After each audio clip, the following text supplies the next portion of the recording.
Assalamu alaikum masu kallo da sauraro. Barkanmu da wannan lokaci a cikin shirinmu na daga wasiƙunmu.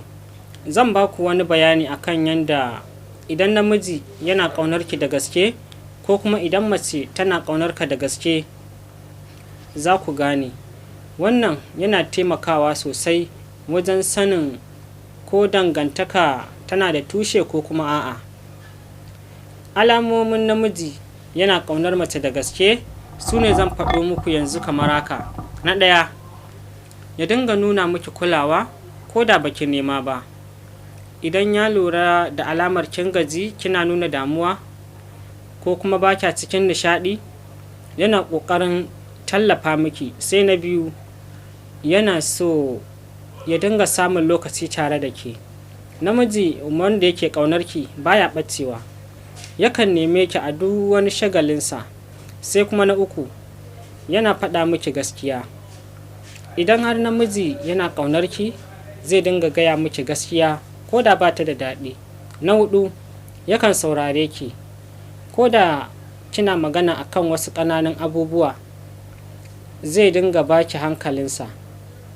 Na biyar, zai dinga kiyaye miki mutuncinki, ba zai zage ki ba ko kuma ya raina ki ko ya wulaƙanta ki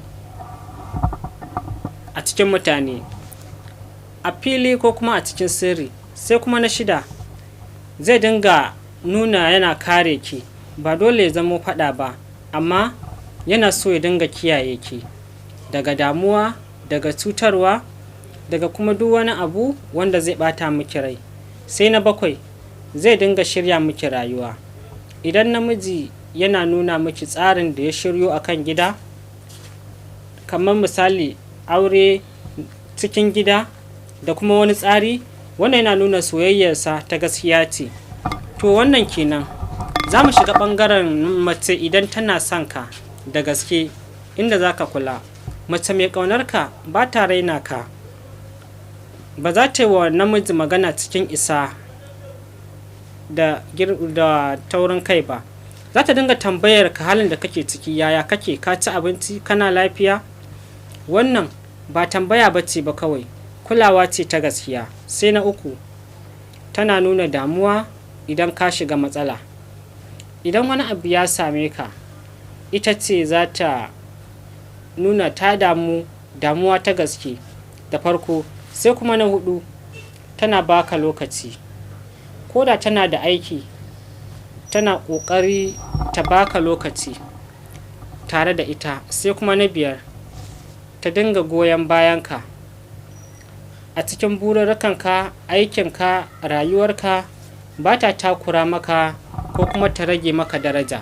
Sai na shida, ba za ta zage ka ko kuma ta ɓata ka a cikin mutane ba. Sai na bakwai, za ta dinga bayyana maka sirrinta. Wannan shine babban al'amari, amincewa kenan. Idan ta buɗe maka zuciyarta, tana ƙaunarka. Za mu kammala a nan. Idan namiji yana ƙaunar mace, yana nuna ƙauna ne da kuma aiki. Mace kuma tana nuna ƙauna, kulawa da kuma magana.